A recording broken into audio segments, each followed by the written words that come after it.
Bréroise, Yeux et Rochebonne, Viking, Antise, Gramati, Ouessant, Iroise, Finistéré, Sol, Shannon, Fatness, Landy, Irish,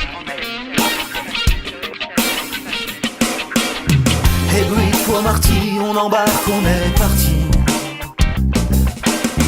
Viking, Etsy, je voulais pas venir.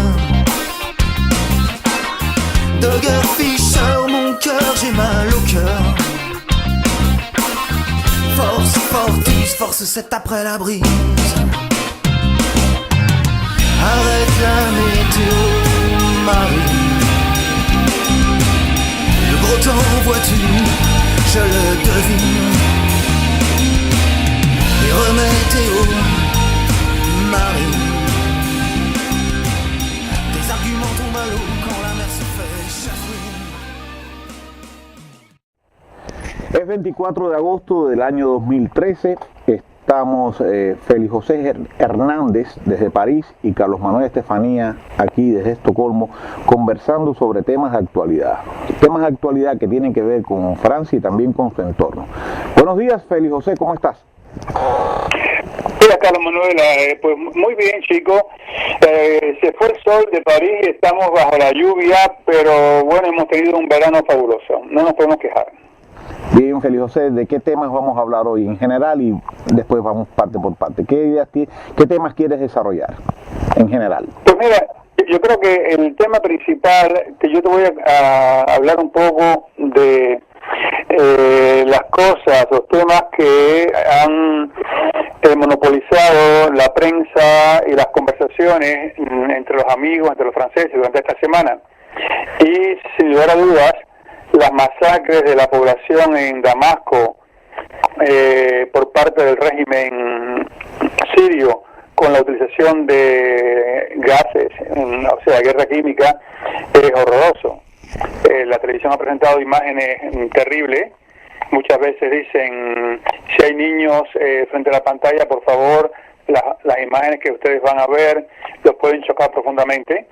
Y el mundo entero está horrorizado con lo que pasa, sin embargo el régimen sigue gobernando, entre comillas, ese país.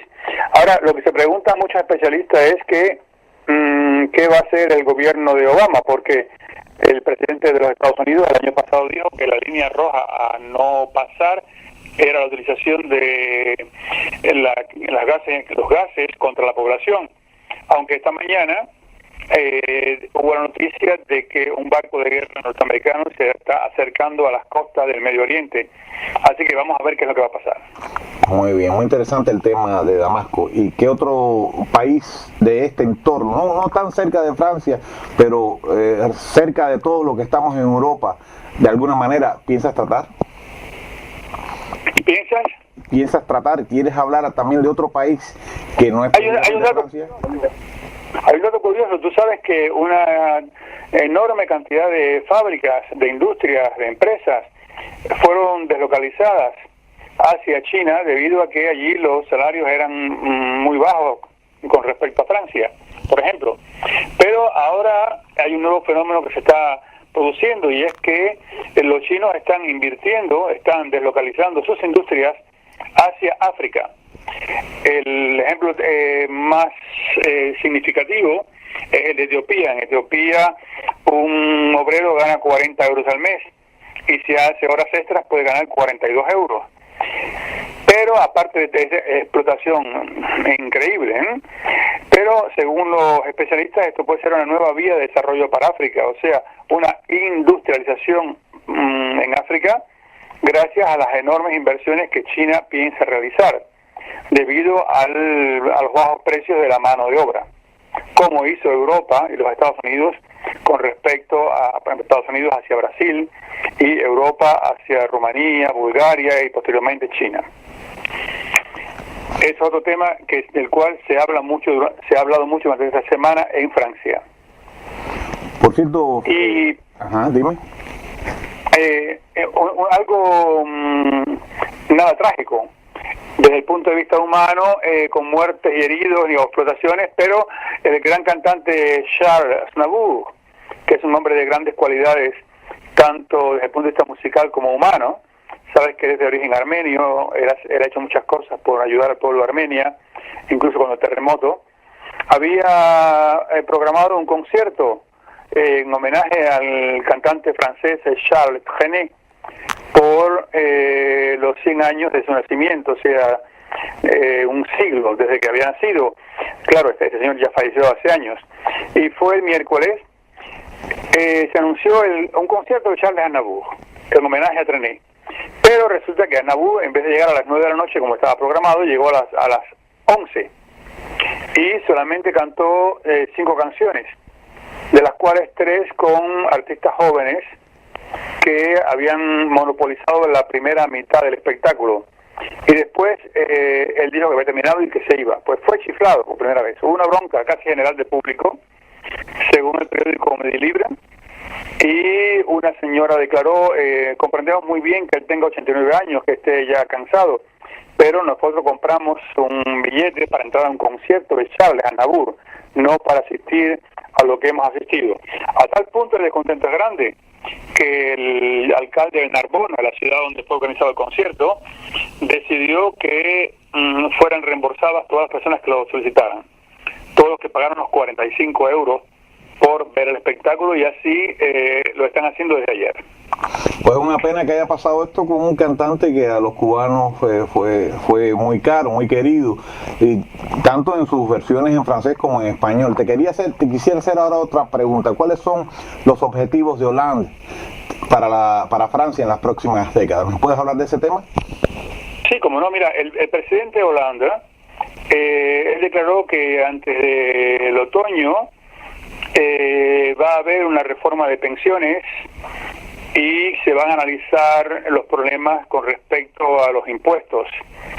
Y sin embargo, también declaró que había en un seminario que hizo ante el primer ministro Jean-Marc Ayrault y todos los ministros, dibujó las grandes líneas de los objetivos para Francia dentro de 10 años. Y exclamó que las grandes prioridades eran, aparte de las actuales como pensiones, presupuesto, lucha contra el desempleo, que había que dar una respuesta, había que programar lo que íbamos a hacer en los próximos 10 años. Ahora, ante esto, la oposición ha hecho muchas declaraciones con respecto a por qué no se ocupa de lo que pasa ahora en vez de esperar a los 10 años. Y esta reflexión de cómo será esta Francia va a seguir abierta bajo la tutela de un economista que se llama Jean Pisani-Ferry, que ha sido nombrado por el presidente como comisario general a la estrategia y el prospecto.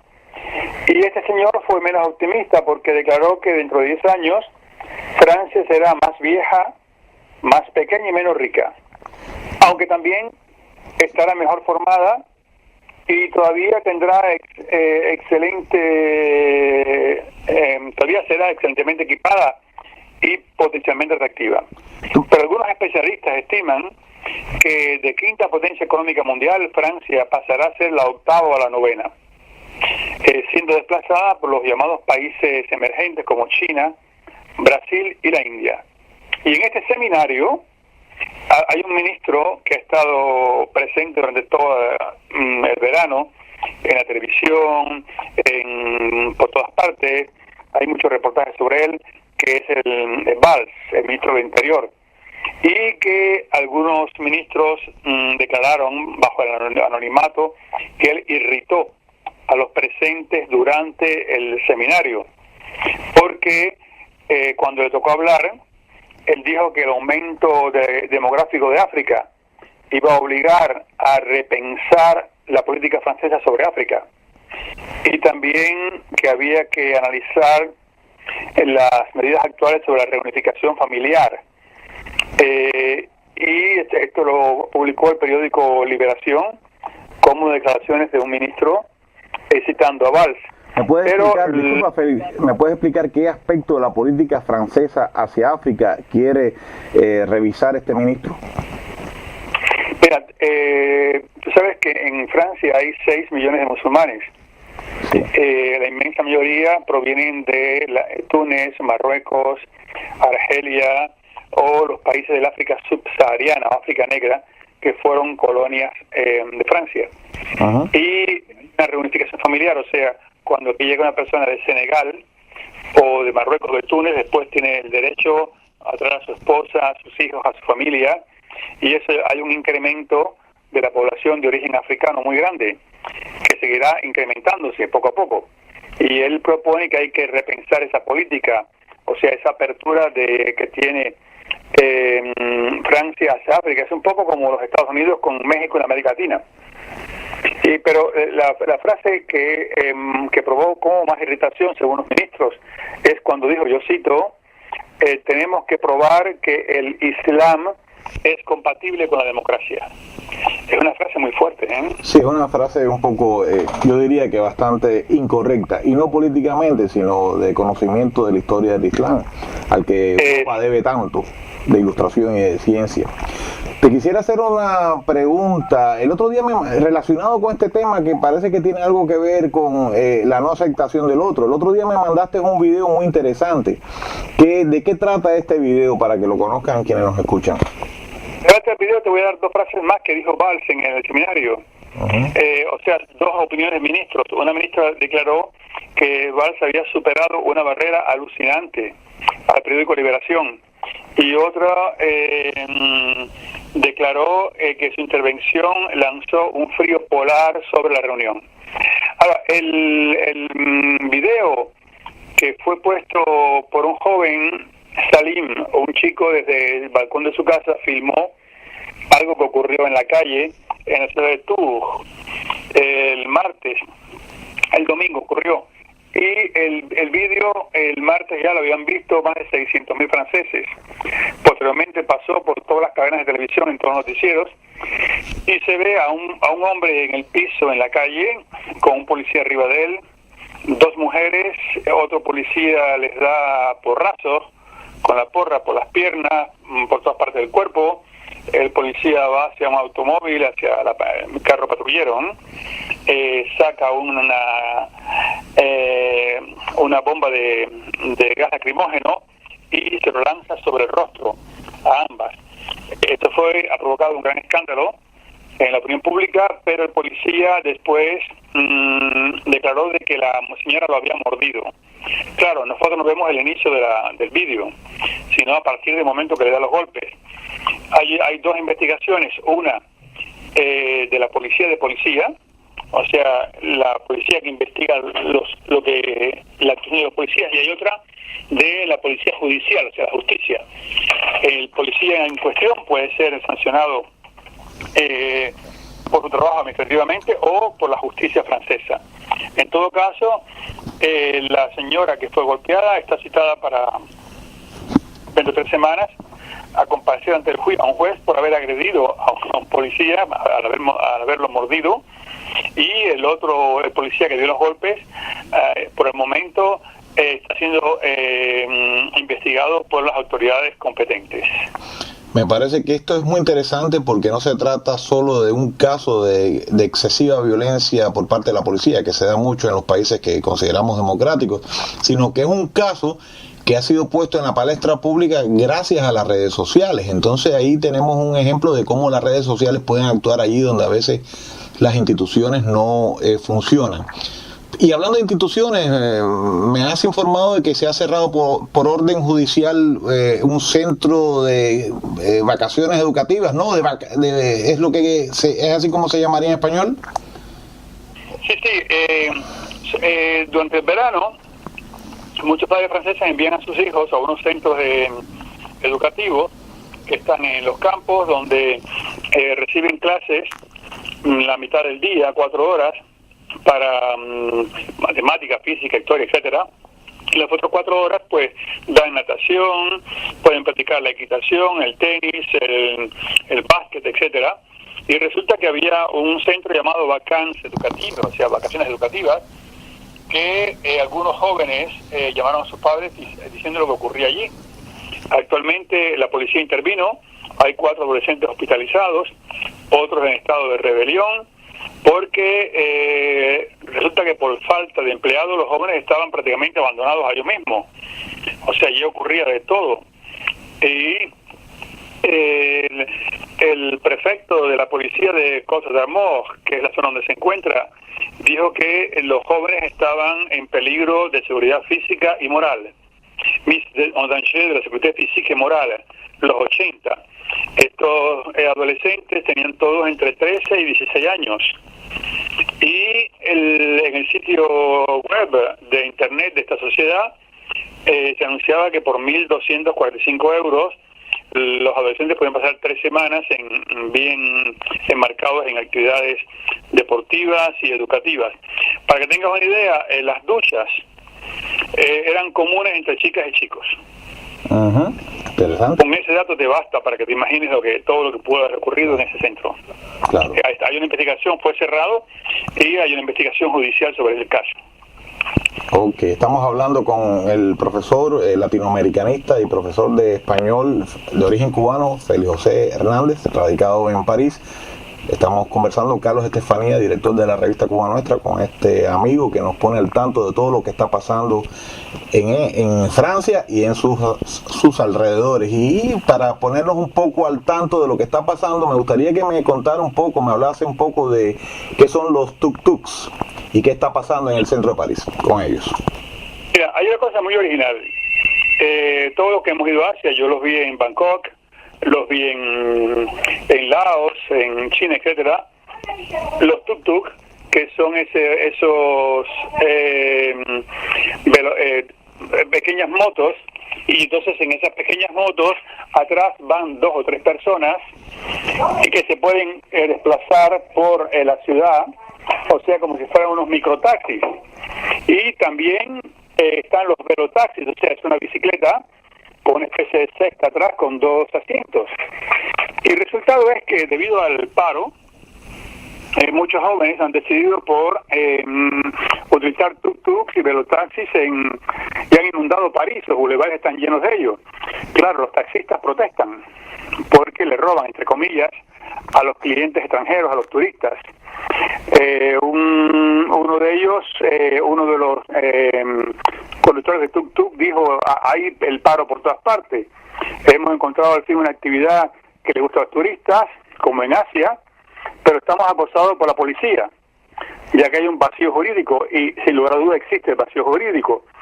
Yo vi, por ejemplo, hace varios días una fila en fila india, a lo largo del puente de Iena, desde la Torre Eiffel hasta la colina del Trocadero, de tuk-tuk, también en la Plaza de Concordia, en los Campos Elíseos. Y entonces ellos aparcan donde quiera, sobre las aceras, como son pequeños, sobre las aceras de los Campos Elíseos, en los parques, y la policía los multa porque no pueden aparcar sobre las aceras. Al mismo tiempo también aparecen los taxis de moto, o sea, cuando una persona, uno solo, está muy apurado debido a los embotellamientos de la ciudad, pues llama y te viene una moto a buscarte a tu casa o a tu trabajo y te lleva hasta otro lugar. Y todo esto afecta a los taxistas. Sin embargo, los turistas se sienten muy felices. Yo recuerdo que en Bangkok yo iba, claro, eso era cuando mis rodillas estaban perfectamente bien. Yo iba en un velotaxi con mi esposa y era tan simpático que le dije al señor que iba adelante: déjame a mí, yo fui el que guié el velotaxi y me divertí en bicicleta en el tráfico caótico de Bangkok, y él me decía en inglés a la derecha o a la izquierda y decirle que sea el hotel. Y aquí ocurre lo mismo con los turistas. O sea, entonces los choferes, si se puede decir, o conductores de velotaxis, de tuk-tuk o de motos taxi, ellos quieren que les den el mismo rango que tienen los pequeños trencitos que pasean los turistas, o los autobuses de 2 pisos rojos, o las lanchas llamadas les bateaux mouche que pasean a los turistas por el río Sena. O sea, y hay turistas que dicen, lo hemos visto en la televisión, pues es mucho más agradable estar en un tuk-tuk o un velotaxi para pasear por París y apreciar la belleza de la ciudad que estar trancado en un taxi. No, sin duda alguna, y lo que estamos presenciando es esa vieja manía que tienen los gremios al monopolio. Ahora quiero hablar de otro tema. Quiero hablar de otro tema que me interesa mucho, ¿no? Marsella siempre ha robado el imaginario de quienes no son franceses o no viven en Francia por aquella bella canción de la Marsellesa, ¿no? Que es el himno nacional. Ahora, me parece que está pasando algo muy negativo en Marsella, que hay brotes de violencia. ¿Me puedes explicar qué ocurre en estos momentos en Marsella? Mira, Marsella es una ciudad tan linda, es una ciudad mediterránea, la segunda de Francia. Sin embargo, ya han muerto 13 hombres en lo que va de año en las mismas circunstancias. O sea, acribillados a balazos, como las películas de Chicago, de los años 30. Un hombre fue acribillado a balazos cuando conducía su automóvil por dos hombres que iban en moto a ambos lados.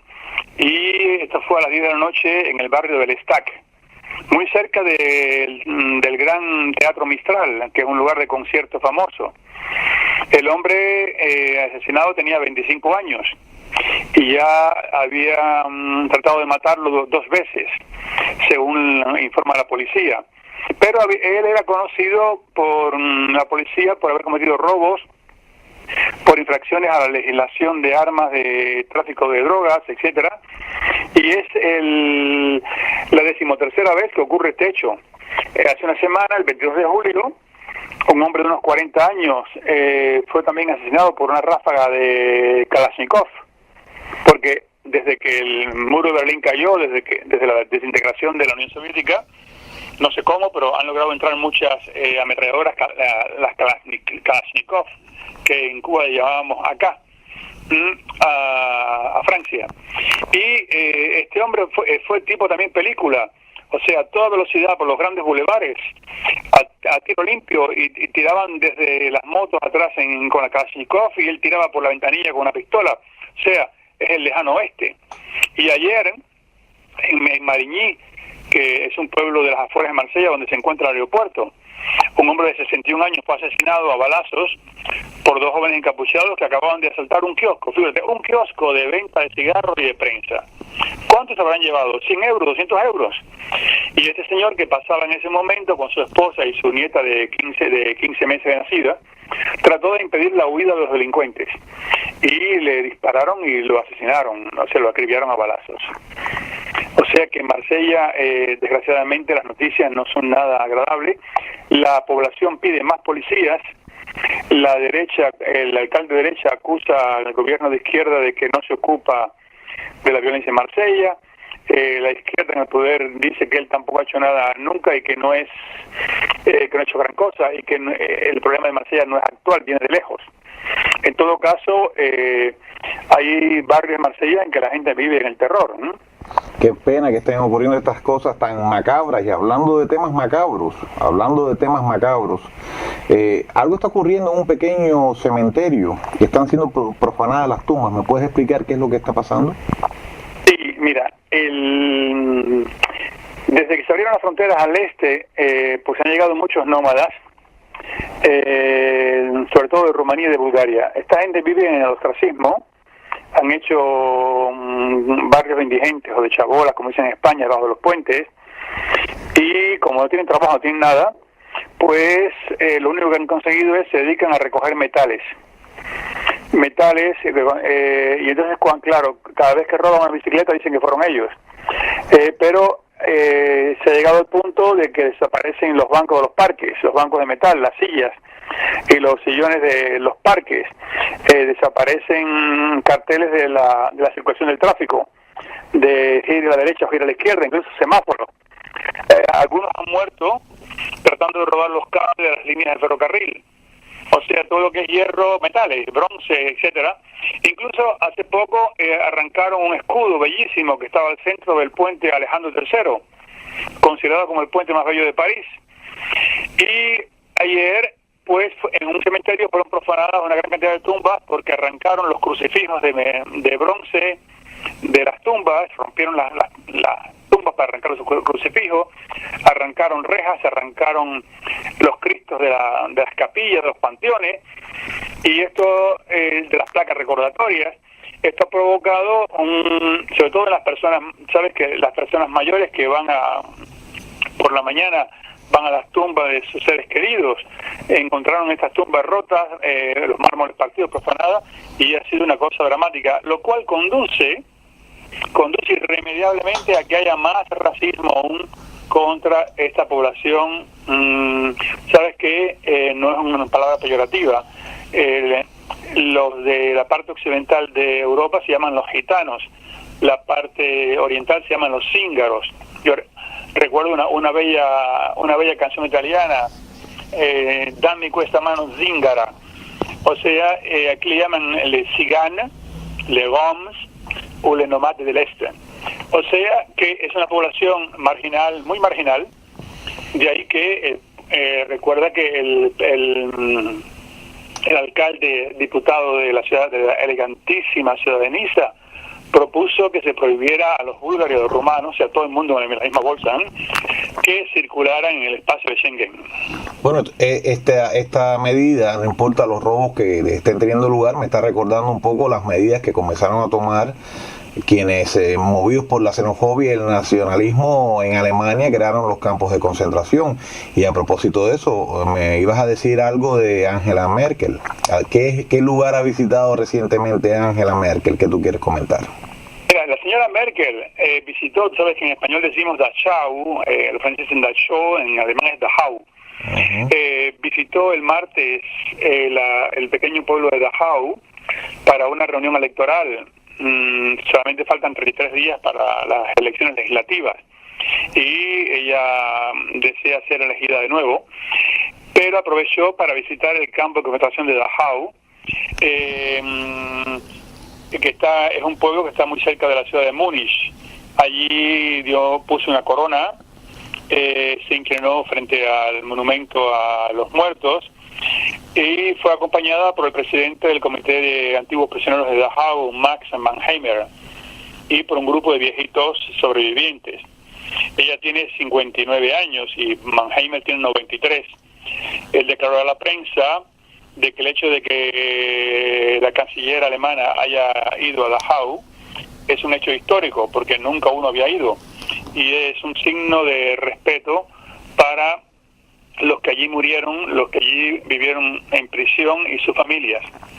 Pero la señora Merkel tiene un podcast semanal y declaró la semana pasada que ella iría a Dachau con un sentimiento de vergüenza y de compasión.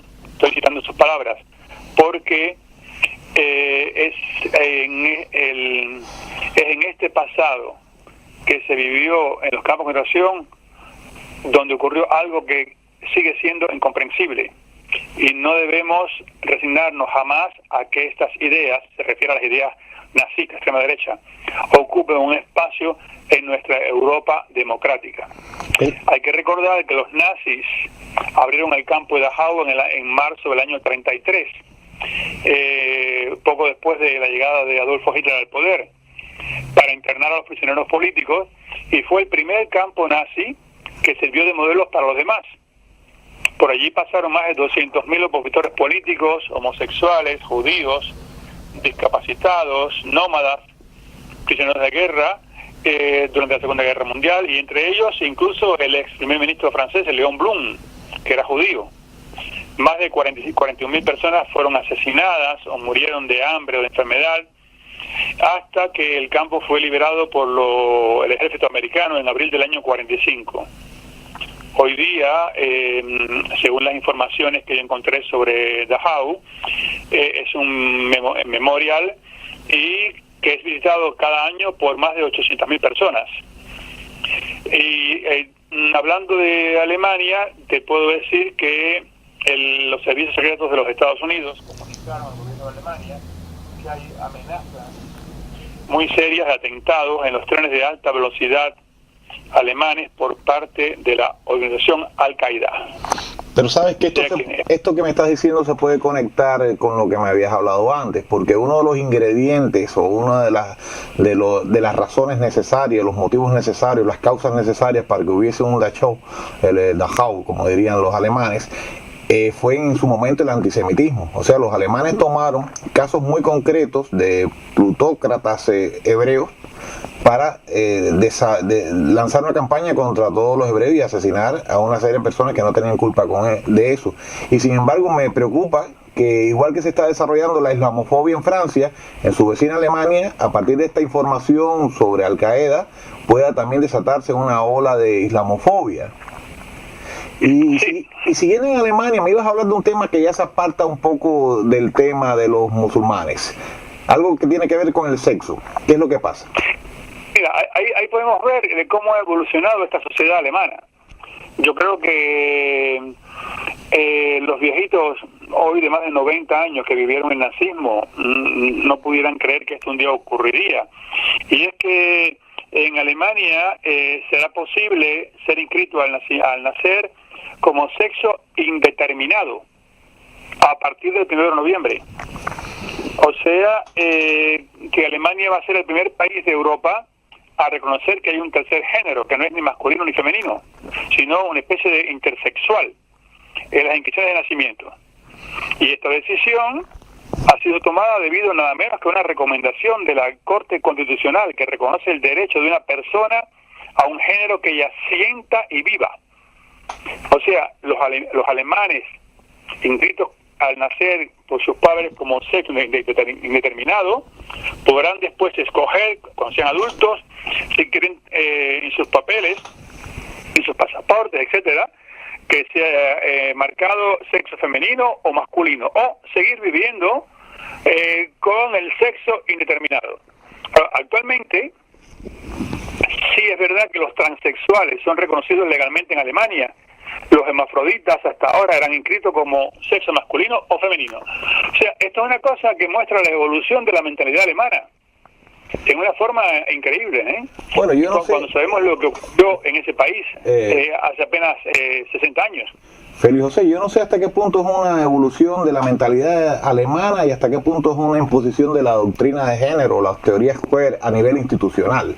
Eso pudiera discutirse. En todo caso, sí me parece que se está deconstruyendo ya a nivel político e institucional la pareja hombre-mujer o la clásica normativa heterosexual. En eso sí no cabe la menor duda. Pero bueno, supongo que habrá una reacción conservadora a esta, de alguna manera, imposición institucional. ¿No ha habido alguna respuesta de sectores conservadores o religiosos a esta definición institucional de que el sexo puede ser uno, otro o un tercero? Pero recuerda, amigo, que yo las noticias las leo desde Francia, en Francia. Seguramente en Alemania, si tienes amigos en Alemania, pues habrá habido reacciones por algunos grupos que no aceptan esto. Buscaremos algunos lobbies sobre ese tema, entonces. Habría que buscar información.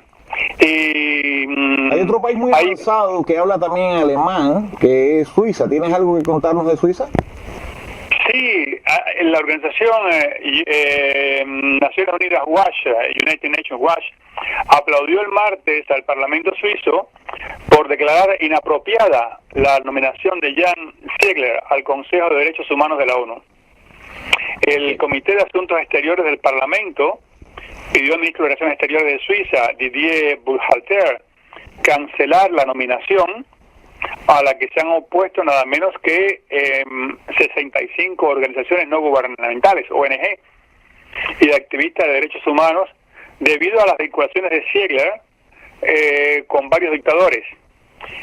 La señora Samantha Power, embajadora de Estados Unidos ante las Naciones Unidas, también había expresado que Ziegler no era apto para el puesto en el organismo. Y Hillel Neuer, director ejecutivo de United Nations Watch, declaró: la declaración del Parlamento suizo es una victoria de la reputación de Suiza, del sentido común y de los opositores a las dictaduras de todo el mundo. El grupo de derechos humanos, que tiene sede en Ginebra, ha recordado el apoyo de Ziegler a Gaddafi y a otros dictadores. Yo cito: las víctimas de Muammar Gaddafi, Fidel Castro, Robert Mugabe y de la organización terrorista Hezbollah, a quienes Ziegler ha apoyado, obtuvieron una victoria moral hoy. Añadieron, y la semana pasada, el Observatorio Cubano de Derechos Humanos, con sede en Madrid, había rechazado la nominación del controvertido diplomático suizo y lo acusó de tener cito, una larga hoja de servicios a los más corruptos y represivos regímenes del mundo. Ahora, en una petición dirigida al Consejo Federal, que es el órgano ejecutivo suizo, publicada en Internet para recoger firmas contra la candidatura, el observatorio describió a Ziegler como un adalid en la defensa de los violadores sistemáticos de derechos humanos. Y criticó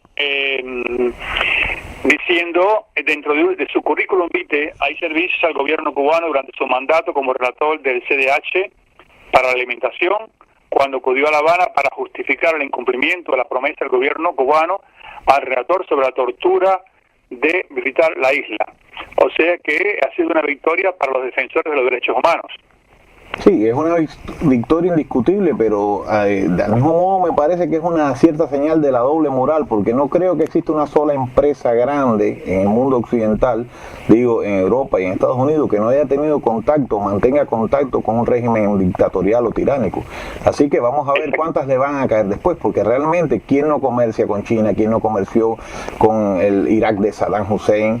O sea, el mundo está repleto de grandes empresas que mantienen las mejores relaciones con regímenes que en un grado u otro violan los derechos humanos. Así que esto es una pequeña muestra, un botón de algo que no ocurre realmente. Vamos a pasar ahora de nuevo, o ¿tienes algo más que decir del tema suizo? Yo te recuerdo una expresión francesa que dice, el dinero no tiene olor, no apesta. Y hablando de Francia, quiero señalar que en Suiza se hablan 3 lenguas, tengo entendido.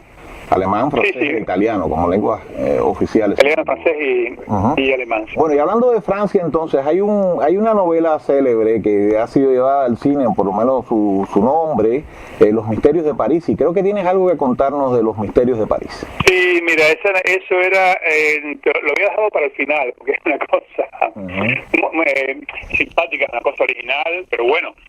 Entre Los Misterios de París se encuentra la famosa maldición del Parque de Montsouris. Y este bello parque, que tiene 15 hectáreas, se encuentra en el corazón del distrito 14 de París y no carece de leyendas. La primera de ellas es que aquí fue enterrado Isouret, o sea, un caballero muerto en combate con Guillermo d'Orange, que estaba bajo las órdenes del rey Louis de Bonheur. De Bonheur lo puedes traducir como el bueno o el bonachón. Y existe la calle, la rue Tombe Issoire, o sea, la calle de la tumba de Issoire. Pero sobre todo se dice que su fantasma pasea por las noches por el parque. Y uno se puede preguntar si la célebre maldición viene de este hecho. Pero se pretende también de que aquí, antes de que la guillotina funcionara en la Plaza de la Concordia, cortando las cabezas aristocráticas y no aristocráticas durante el terror de la Revolución Francesa, aquí fue experimentada por primera vez la guillotina. Y se cuenta que por ello las almas de las víctimas de aquella guillotina, pues de un tiempo a otro pasean también por las noches por el parque. Pero debajo del parque hay una especie de laberinto subterráneo, debido a que era una zona de canteras y hay galerías que están abandonadas, donde se reúnen personas de sectas, personas marginales o simplemente la gente que busca sensaciones fuertes.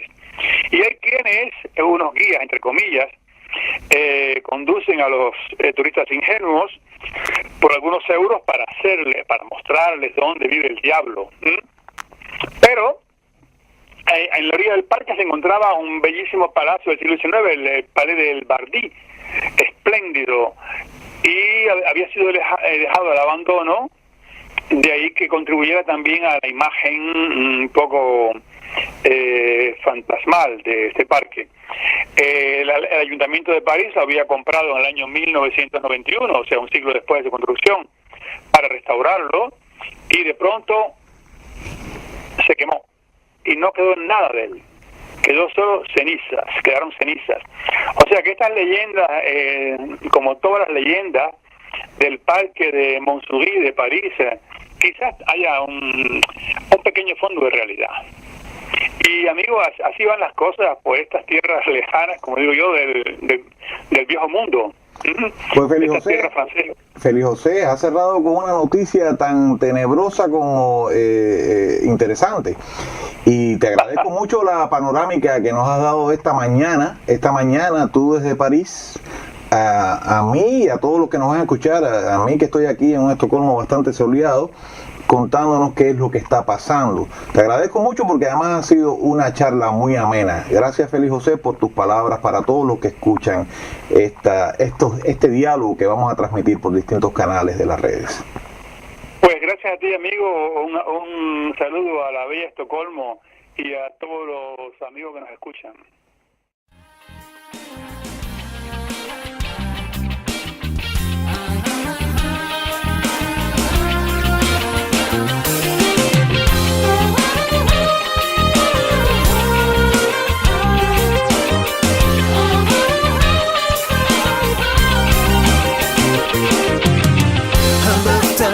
Comment sécher ma chemise? Ouais, sans pas zen, tu sais, je peux l'enlever.